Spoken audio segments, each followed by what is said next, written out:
নমস্কাৰ এই মুহূৰ্তত আহি পৰিছে সন্ধিয়াৰ কেইবাটাও গুৰুত্বপূৰ্ণ খবৰ। আজি হৈছে 24 ছেপ্টেম্বৰ। পিএম কিষাণৰ 25জন হিতাধিকাৰীৰ বাবে এটা গুৰুত্বপূৰ্ণ আপডেট আহি পৰিছে। 18তম কিস্তি আপোনাৰ একাউণ্টত 2000 টকা নোসোমাই আপোনাৰ একাউণ্টলৈ চৰকাৰে প্ৰেৰণ কৰিব 4000 টকা। লগতে অসমৰ আত্মহত্যিত মহিলাৰ বাবে এটা ভাল খবৰ। আত্মহত্যিত মহিলাৰ একাউণ্টত কিমান তাৰিখত সোমাব 10000 টকা। লগতে আজিৰ দিনটোত ভয়ংকৰভাৱে উচ্ছেদ অভিযান চলি আছে। লগতে অৰুণোদয় আৰু ৰেচন কাৰ্ডৰ বাবে এটা গুৰুত্বপূৰ্ণ খবৰ আহি পৰিছে। যিসকল ব্যক্তিয়ে এতিয়ালৈকে অৰুণোদয় 3.0 প্ৰপত্ৰটো লাভ কৰা সেইসকল ব্যক্তিয়ে অতি শীঘ্ৰে প্ৰপত্ৰটো লৈ লওক। আপুনি ক'ৰ পৰা অৰুণোদয় আঁচনিৰ প্ৰপত্ৰটো সংগ্ৰহ কৰিব। লগতে কেইবাটাও ৰাজনৈতিক খবৰৰ লগতে অৰাজনৈতিক খবৰ যুগুত কৰা হৈছে আজিৰ দিনটোত। গতিকে অসম তথা ভাৰতৰ বিভিন্ন প্ৰান্তৰ পৰা যুগুত হৈছে কেইবাটাও ডাঙৰ খবৰ। এনেবোৰ খবৰ নিতৌ পাই থাকিবলৈ চেনেলটি ছাবস্ক্ৰাইব কৰি ভিডিঅ'টো এটা লাইক কৰিবলৈ নাপাহৰিব। আজিৰ আমাৰ প্ৰথম খুবেই গুৰুত্বপূৰ্ণ খবৰ হৈছে অসমবাসীৰ বাবে এখন ডাঙৰ খবৰ। লখিমপুৰত চলিত বুলডোজাৰ পুৱাৰে পৰা উচ্ছেদ কৰা হৈছে। কেৱল ইয়াৰ নহয়, মছজিদ সম্পূৰ্ণকৈ উচ্ছেদ কৰিছে।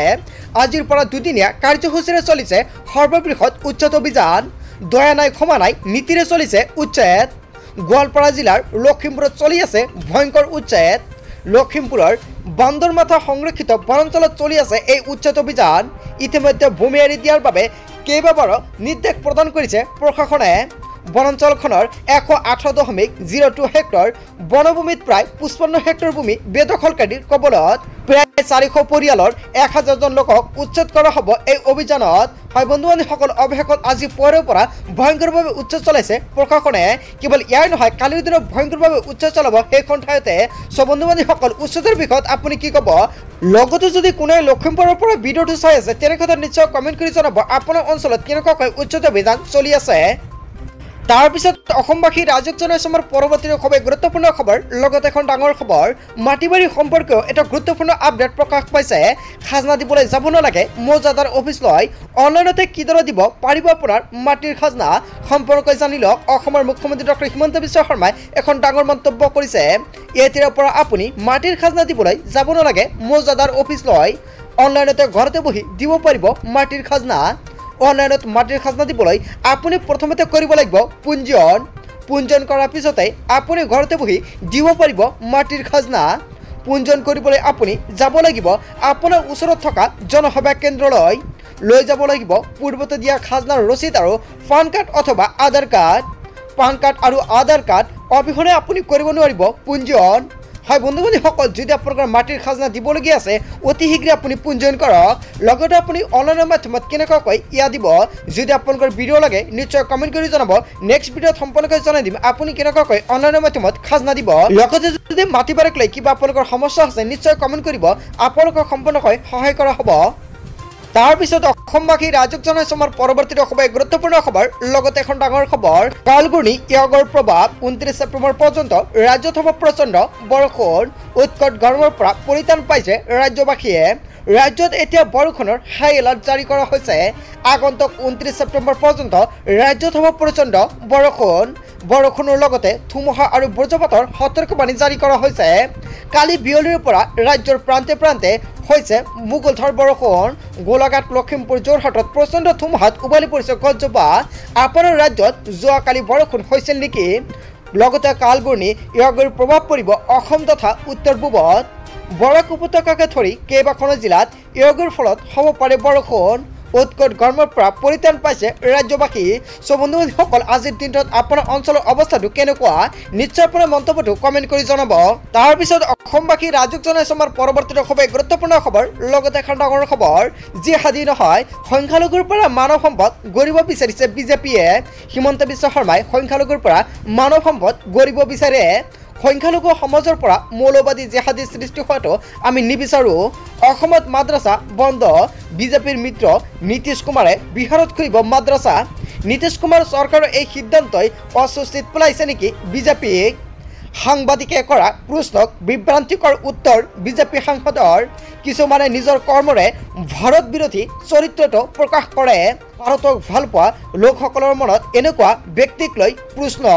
সাংসদ দিলীপ শইকীয়া আওপকীয়াকৈ আলোচনা কৰিলে নেকি নীতিশ কুমাৰক হিমন্ত বিশ্ব শৰ্মাই সংখ্যালঘুৰ পৰা মানৱ সম্পদ গঢ়িব বিচাৰিছে।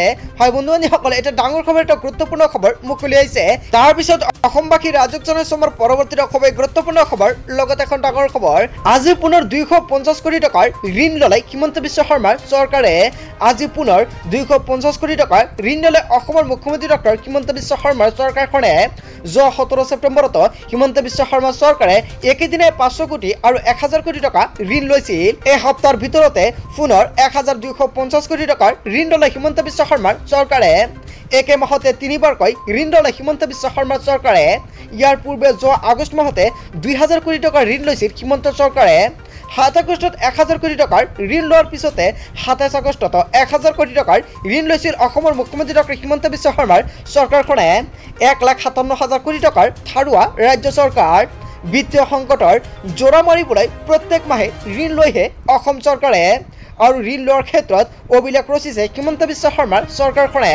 বিগত বিত্তীয় বৰ্ষত হিমন্ত চৰকাৰে 20,000 কোটি টকাৰ ঋণ লৈছে। চলিত বিত্তীয় বৰ্ষৰ 6 মাহতে হিমন্ত বিশ্ব শৰ্মাৰ চৰকাৰে এই পৰ্যন্ত ল'লে প্ৰায় 7,000 কোটি টকা। চলিত বিত্তীয় বৰ্ষৰ 6 এপ্ৰিলত লৈছিল 1,000 কোটি টকা আৰু 30 এপ্ৰিলত লৈছিল 1,000 কোটি টকা। 28 মেত লৈছিল 1,000 কোটি টকা। কেৱল ইয়াই নহয়, 8 জুনত লৈছিল 636 কোটি টকা আৰু 23 জুলাইত লৈছিল 1,000 কোটি টকা। এনেকুৱাকৈ ঋণ লৈ আছে অসমৰ মুখ্যমন্ত্ৰী ডক্টৰ হিমন্ত বিশ্ব শৰ্মাৰ চৰকাৰখনে। 7 আগষ্টত 1,000 কোটি টকাৰ ঋণ লোৱাৰ পিছতে 27 আগষ্টত 1,000 কোটি টকাৰ ঋণ লয় আৰু 17 ছেপ্টেম্বৰত 1,000 কোটি টকাৰ ঋণ আৰু আজি 250 কোটি টকাৰ ঋণ ল'লে অসমৰ মুখ্যমন্ত্ৰী ডক্টৰ হিমন্ত বিশ্ব শৰ্মাৰ চৰকাৰখনে। হিতাধিকাৰীক সন্তুষ্ট কৰিবলৈ ধাৰৰ উপৰি ধাৰ লৈছে হিমন্ত বিশ্ব শৰ্মাৰ চৰকাৰখনে। এইফালে আঁচনিৰ ঘোষণা, হিতাধিকাৰীৰ সৃষ্টিৰ আনফালে ধাৰত কক বকাইছে হিমন্ত বিশ্ব শৰ্মাৰ চৰকাৰে। হিতাধিকাৰী আঁচনি যিমানেই বৃদ্ধি পাইছে সিমানেই সংকটৰ দিশে গতি কৰিছে হিমন্ত বিশ্ব শৰ্মাৰ ৰাজকক। আৰু একমাত্ৰ অৰুণোদয় হিতাধিকাৰীক সন্তুষ্ট কৰিবলৈকে প্ৰতি মাহে হিমন্ত বিশ্ব শৰ্মা চৰকাৰে খৰচ কৰি আছে 384 কোটিতকৈ অধিক টকা। আৰু যিমানেই হিতাধিকাৰী বাঢ়িছে সিমানেই বৃদ্ধি পাব খৰচ। ধাৰৰ বোজা লৈ মুখত ডাঙৰ ডাঙৰ কথা কয় অসমৰ মুখ্যমন্ত্ৰী ডক্টৰ হিমন্ত বিশ্ব শৰ্মাই। হিমন্ত চৰকাৰক খুৰদৰ সমালোচনা কৰিছে বিভিন্ন দল সংগঠনে। হয় বন্ধু-বান্ধৱীসকল, এটা ডাঙৰ খবৰ, এটা গুৰুত্বপূৰ্ণ খবৰ মুকলি হৈছে। তাৰপিছত অসমবাসী ৰাজক জনাইছো আমাৰ পৰৱৰ্তী খুবেই গুৰুত্বপূৰ্ণ খবৰ, লগতে এখন ডাঙৰ খবৰ। PM কিষাণৰ প্ৰতিজন হিতাধিকাৰীৰ বাবে এখন গুৰুত্বপূৰ্ণ আপডেট এইমাত্ৰ প্ৰকাশ পালে। PM কিষাণৰ 18তম কিস্তি কেতিয়া সোমাব আপোনাৰ একাউণ্টত, সম্পূৰ্ণকৈ চৰকাৰে অফিচিয়েল ৱেবছাইটত আপডেটটো কৰি দিছে। এতিয়া চাওক, সম্পূৰ্ণকৈ দেখা পাইছে 5 অক্টোবৰ। 5 অক্টোবৰত সকলো PM কিষাণৰ হিতাধিকাৰীৰ একাউণ্টত 18তম কিস্তি সম্পূৰ্ণকৈ সোমাই যাব আপোনাৰ একাউণ্টত।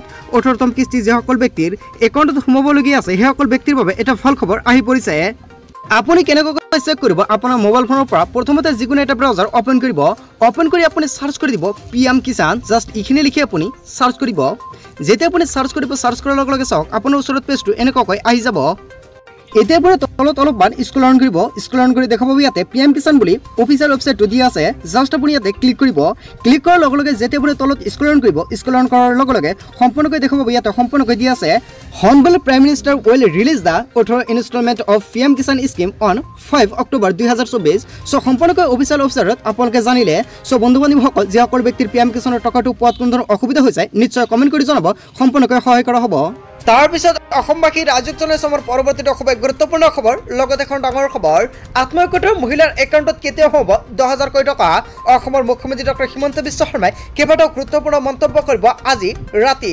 আৰু আজি ৰাতি কি কি মন্তব্য কৰিব ৰাতিপুৱাৰ ভিডিঅ'ত সম্পূৰ্ণকৈ পাই যাব। তাৰ বাবে সকলোৱে চেনেলটি ছাবস্ক্ৰাইব কৰি ৰাখিব। সো থেংক ইউ ফৰ ৱাচিং ফুল ভিডিঅ'।